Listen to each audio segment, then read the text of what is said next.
আমি চাই শিক্ষাঙ্গনে শুনবো না গুলির হুঙ্কার, আমি চাই নেতাদের থেকে মুক্তি পাবে শিক্ষার দ্বার।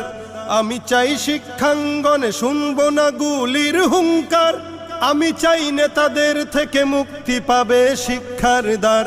আমি চাই ছাত্ররা সব রাজনীতিকে দূরে ঠেলে নিজেদের গড়ে তুলুক মানুষের মতো মানুষ করে। আমি চাই মানুষের মতো মানুষ হয়েই বাঁচুক সবে, আমি চাই নুন ভাত হলেও সকলেই পাক সমানভাবে। আমি চাই করব শোধন স্কুল কলেজ ভার্সিটিকে, যেখানে শিক্ষার নামে আকাম চলে গাছতলাতে। আমি চাই করব শোধন স্কুল কলেজ ভার্সিটিকে, যেখানে শিক্ষার নামে আকাম চলে গাছতলাতে। আমি চাই উচ্ছেদ করে শেষ করি ওই বালাখানা, যেখানে